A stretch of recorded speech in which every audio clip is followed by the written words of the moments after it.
ഇച്ചിരി ചീനിക്കിഴങ്ങ് കിട്ടിയേ. മധുരക്കിഴങ്ങ് എന്നൊക്കെ പറയുമല്ലോ, നിങ്ങൾക്ക് അറിയാമല്ലോ, നമ്മുടെ ഇവിടെ ചീനിക്കിഴങ്ങ് എന്നൊക്കെ പറയും. അപ്പം ഞാനിത് നല്ലവണ്ണം തോടൊക്കെ ഒന്ന് ചെത്തിയിട്ട് ഒന്ന് പുഴുങ്ങിയെടുക്കാനായിട്ട് പോവുകയാണേ.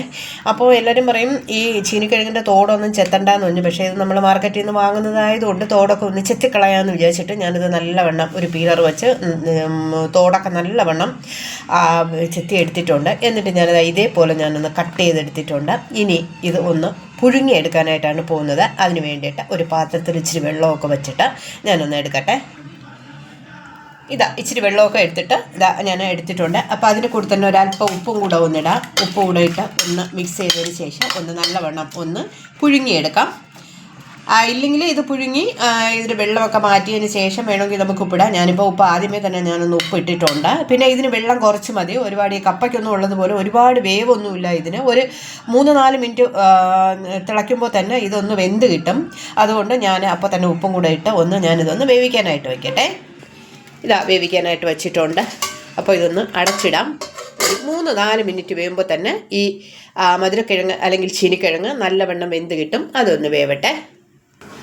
അപ്പം നമ്മുടെ മധുരക്കിഴങ്ങൊക്കെ എന്തായി എന്നുള്ളത് നോക്കാം. കണ്ടോ, അടിപൊളിയായിട്ട് വെന്തു എന്ന് തോന്നുന്നു. നമുക്കൊന്ന് ഇതൊരു പപ്പടക്കുത്തിയോ എന്തെങ്കിലും വെച്ചിട്ടൊന്ന് കുത്തി നോക്കാം. നല്ലവണ്ണം വെന്തിട്ടുണ്ട്. വെള്ളമൊക്കെ നല്ല വറ്റിയിട്ടുണ്ട്. ഇത് ഊറ്റിക്കളയേണ്ട ആവശ്യമൊന്നുമില്ല. വെള്ളം കണ്ടോ, ആവശ്യത്തിന് വെള്ളം വെച്ചു. ഇപ്പം തന്നെ ഒരു 2 സെക്കൻഡ് കൂടെ കിടന്നു കഴിഞ്ഞാൽ ഈ വെള്ളം എല്ലാം വറ്റും. അപ്പോൾ ഇതൊന്ന് 2 സെക്കൻഡ് കൂടെ കിടക്കട്ടെ. മധുരക്കിഴങ്ങൊക്കെ വേവുന്ന സമയം ഇപ്പുറത്തെ ഗ്യാസിൻ്റെ അടുപ്പിൽ ഞാൻ ഇച്ചിരി കട്ടൻ ചായക്ക് വെള്ളം വെച്ചിട്ടുണ്ട്. മഴയൊക്കെ അല്ലേ, ഒരു കട്ടനും അടിച്ച് ഒന്ന് മധുരക്കിഴങ്ങും കഴിക്കാമെന്ന് വിചാരിക്കുന്നു. അതിൻ്റെ കറി എന്താണെന്നുള്ളത് ഞാനൊന്ന് കാണിച്ചു തരാമേ. അപ്പം നിങ്ങൾ വിചാരിക്കും ഈ കറി ആണോ ഇതിന് കഴിക്കുന്നത് എന്ന്. എന്നാൽ അടിപൊളി ടേസ്റ്റാണ്.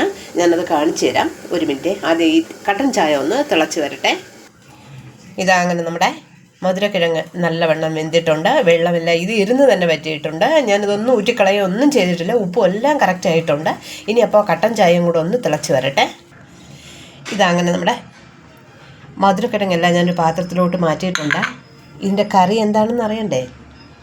അടിപൊളി ചൂര മീനാട്ടോ. നല്ല മാങ്ങയും മുരിങ്ങയ്ക്കയും ഒക്കെ ഇട്ട് വെച്ചാൽ നല്ല അടിപൊളി ചൂര മീനാണ് ഇതിൻ്റെ കോമ്പിനേഷൻ.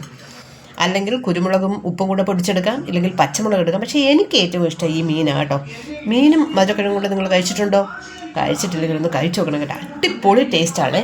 അപ്പം അതിൻ്റെ കൂടെ തന്നെ 1 ഗ്ലാസ് കട്ടനും കൂടെ എടുത്തിട്ടുണ്ട്. അപ്പോൾ ഞാനിതൊന്ന് ചൂടോടെ ഒന്ന് കഴിക്കട്ടെ. നല്ല മഴയത്ത് നമുക്ക് കഴിക്കാൻ പറ്റിയ ഏറ്റവും നല്ല അടിപൊളി ഫുഡാണ് ഇങ്ങനെയൊക്കെയുള്ള സാധനങ്ങൾ കേട്ടോ. എന്നും നമ്മൾ ദോശ, ഇഡലി ഇതൊക്കെ എല്ലാം തിന്നുകൊണ്ടിരിക്കുന്നത്, വല്ലപ്പോഴും ഒരിക്കലൊക്കെ ഒരു വെറൈറ്റി ആയിക്കോട്ടെ എന്ന് വിചാരിച്ചിട്ട് ഞാൻ മധുരക്കിഴങ്ങ് അങ്ങനെ ഒരുപാട് കിട്ടത്തില്ല.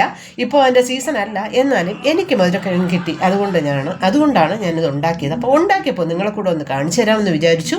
ഓക്കെ, അപ്പോൾ നിങ്ങളും മധുരക്കിഴങ്ങ് കിട്ടുവാണെങ്കിൽ ഇതുപോലെ മധുരക്കിഴങ്ങ് വാങ്ങിച്ചിട്ട് നല്ല അടിപൊളി ചൂരമീനോ എന്ത് മീൻ വേണമെങ്കിലും കോമ്പിനേഷനായിട്ട് എടുക്കാം, കഴിക്കാം. Okay, by.